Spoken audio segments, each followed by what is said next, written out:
নমস্কার বন্ধুরা, আজকে শেয়ার করব সয়াবিন ও আলু দিয়ে দারুণ একটি রেসিপি যেটি মাছ মাংস স্বাদ খেয়েও হার মানাবে। রান্নাটা খুবই সহজ। আর সয়াবিনের যে কোনো রান্নাটা করতে গেলে কিন্তু সয়াবিনটা প্রথমে একটু লবণ দিয়ে সিদ্ধ করে নিতে হয়। তো সিদ্ধ করে নিয়ে নিয়েছি। এবার একটা মাটির হাঁড়ি নিয়ে নিয়েছি। আজকে একদমই ন্যাচারাল ভাবে রান্না করব। আর মাটির পাত্রে রান্নাটা করতে কিন্তু খুবই ভালো লাগে। আর তার স্মেল ও গন্ধটা কিন্তু আমাদের স্বাদটাকে আরো বেশি ভালো করে তোলে। তো রান্নার জন্য আমি এখানে কিছু গোটা মশলা দিয়ে দিয়েছি। এবার পেঁয়াজ ও হলুদটাকে ভালো করে একটু ভেজে নিচ্ছি। হলুদ দিয়েছি তেলে, তার কারণে রংটা একটু ভালো আসবে। হলুদে এবারে আমি সয়াবিনগুলো দিয়ে দিয়েছি। সয়াবিনগুলো যে 1 মিনিট ধরে সিদ্ধ করে রেখেছিলাম সেই সয়াবিনগুলো দিয়ে দিলাম। আর এটা একটা 1 পট ডিশ, একেবারেই রান্না হয়ে যাবে খুবই সহজভাবে। দিয়ে দিচ্ছি সামান্য একটু লবণ। লবণটা এখানে স্বাদ অনুসারেই দিতে হবে। আমি এখানে লবণ দিয়ে দিয়েছি। আর আমি এখানে গোটা মশলায় কিন্তু দিয়েছিলাম একটা দালচিনি ও একটা শুকনো লঙ্কা। এবার দিয়ে দিচ্ছি একটা আলু। আমি একটা মিডিয়াম সাইজের আলু এভাবে টুকরো টুকরো করে কেটে নিয়েছি। আলু ও সয়াবিন ভালো করে একসঙ্গে কষিয়ে নেব। কষিয়ে নেবার পরে এখানে আমি দিয়ে দিচ্ছি একটা টমেটো। আপনারা চাইলে এখানে টমেটো পেস্টও দিতে পারেন। আমি এখানে টমেটো কুচি দিয়েছি। টমেটো কুচি দিয়ে খুব ভালো করে একটু নাড়িয়ে নেব।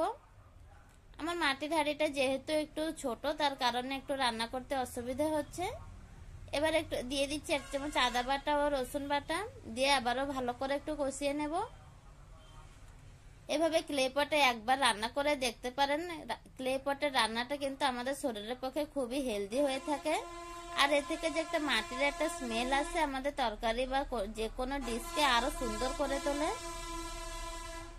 সবকিছু কষিয়ে নিয়েছি। এবার আমার গ্যাসের ফ্লেমটা কিন্তু এখানে লোতে দেওয়া আছে, হাই আছে রান্না করা যাবে না, নাহলে হাঁড়িটা পুড়ে যাবে। এবারে দিয়ে দিচ্ছি কিছু গুঁড়ো মশলা। আমি এখানে জিরের গুঁড়ো দিয়েছি ও ধনের গুঁড়ো দিয়েছি এবং কাশ্মীরি লঙ্কা ও দিয়েছি এখানে 1/2 টেবিল স্পুন শুকনো লঙ্কার গুঁড়ো। সমস্ত কিছু দিয়ে খুব ভালো করে কষিয়ে নিচ্ছি। তো দেখুন সবকিছু কষানো হয়ে গিয়েছে। এবার আমি এখানে 1/2 গ্লাস জল দেব। আমি এখানে একটু গ্রেভি করব, বেশি ঝোল দেব না। 1/2 গ্লাস জল দিয়ে দেব। তার জন্য এখানে অল্প একটু জল দিয়ে আগে ভালো করে খুব মিশিয়ে নিচ্ছি মশলার সঙ্গে। তারপরে এখানে আরেকটু জল দিয়ে দেব।